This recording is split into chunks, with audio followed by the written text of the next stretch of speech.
నమస్తే, welcome to my channel Priya's voice.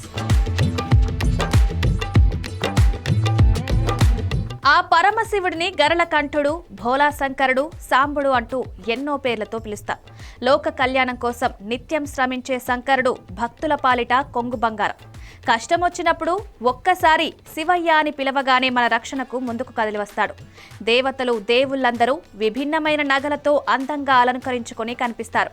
కానీ ఆ శివుడు మాత్రం కేవలం మెడలో పాము, తల మీద చంద్రుడు, గంగ, శరీరాన్ని కప్పుకునేందుకు పులి చర్మం, ఒంటి నిండా భస్మంతో భక్తులకు దర్శనమిస్తాడు. అయితే చాలా మందికి శివుడి శిరస్సుపై చంద్రుడు ఎందుకుంటాడో తెలియదు. భోలా శంకరుడి శిరస్సుపై చంద్రుడు ఉండడం వెనక ఒక పురాణ గాథ ప్రాచుర్యంలో ఉంది. ఆ పరమేశ్వరుడు పరమ దయాళువు, లోక కళ్యాణం కోసం ఎంతో శ్రమిస్తాడు. ఈ దిశలో ఎన్ని కష్టాలొచ్చినా విశ్వరక్షణకు ముందుకు వెళ్తుంటాడు. సమస్త జీవులకు ప్రాణ సంకటంగా మారిన హాలాహలాన్ని తన గొంతులో ఉంచుకొని విశ్వాన్ని సంరక్షిస్తున్న నిటలాక్షుడు ఆ పరమేశ్వరుడు. గరళ కంఠుడి శిరస్సుపై చంద్రుడుంటాడు. అయితే శశిని స్వామి ధరించడానికి సంబంధించి పురాణాల్లో సమగ్ర వివరాలు ఉన్నాయి.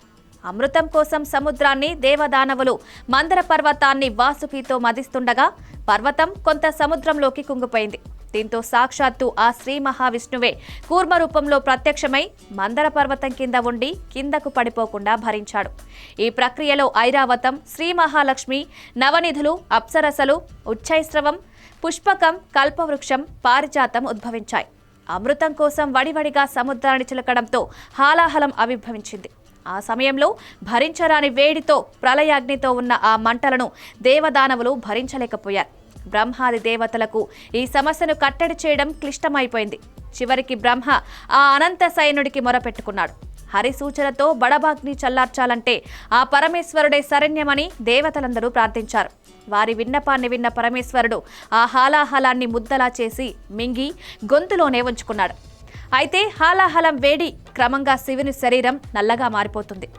దీన్ని గమనించిన బ్రహ్మ ఆలోచించి చివరకు చంద్రుడిని పిలిచి శివుడి జటాజూటంలో ఉండమని కోరాడు. చంద్రుని కిరణాలు లేలేతగా చల్లగా ఉంటాయి. ఇవి వేడిని తగ్గిస్తాయి. దీంతో చంద్రుడు శంకరుడి కేశములపై తన శశి కిరణాలను ప్రసరించాడు.